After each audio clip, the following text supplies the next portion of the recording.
Hey guys, Austin here from the San Marcos Escondido campus. I'm bringing you today's Daily Dose. We're starting a new series where we are highlighting some of the hidden gems in Scripture, maybe a little line here or there, or a story or a person that doesn't get enough attention. And I'm going to kind of cheat here because I'm going to actually talk about a story of Jesus that's pretty well known, but I want to pull one line out of it.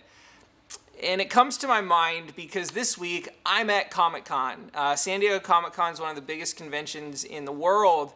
And if you've never been, it's absolutely chaos. There are hundreds of thousands of people that jam into the convention center in San Diego.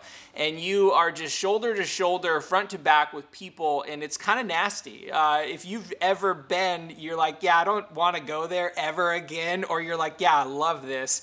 Personally, I think it's so fun, and once a year we dive in and just go experience Comic-Con and have a ton of fun. But as soon as the doors open, or maybe there's this free exclusive, people are literally elbowing and clawing and pushing and shoving to get themselves in this best position possible to get this thing or this autograph or this picture, whatever it is. And what came to my mind with Comic-Con being this week is this verse in Luke chapter 14. Where Jesus is going to have dinner at a Pharisee's house. And when he noticed how people sit down at the table, here's what he says.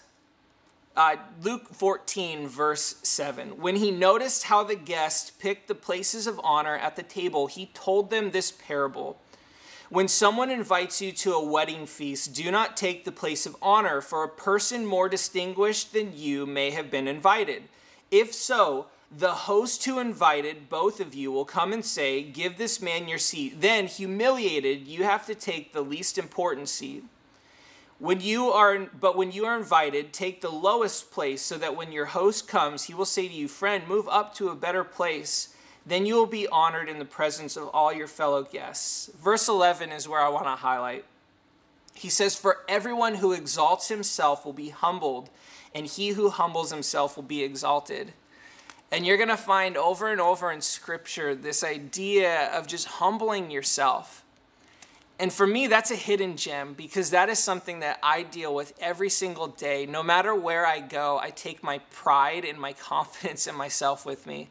And so often I have to break myself of that because if I'm not careful of doing it myself, life finds a way of humbling you pretty quickly.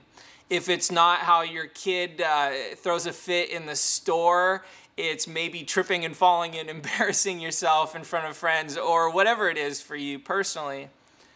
But I know that as a human being, it's so easy to exalt yourself, to try to push yourself forward, to trample over somebody, metaphorically speaking, to get that promotion or gain money gain somewhere.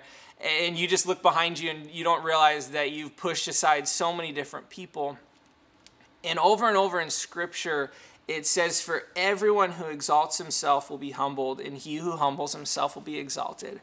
I have written down in the margin of my Bible here, if you want to be someone, serve someone. And I don't know what the context of that was, but for me, that is a hidden gem. If I want to be somebody, I got to go out and serve the people in my life. I got to serve my wife every single day. I got to serve the people I work with, the people that work for me, with me. If they know that Austin is going to serve them, they're gonna be my friend. They're going to push me forward, and I don't have to push myself forward that way.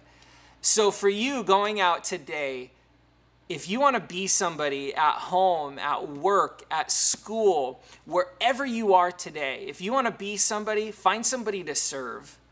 And I think God is going to just show you some amazing things. I don't know what that looks like, but I'm pretty sure you have something in mind. So go out today and serve somebody. Be like Jesus as he says, to humble, he who humbles himself will be exalted. I love that idea, and I think Jesus is going to do some amazing things in your life if you humble yourself and serve somebody.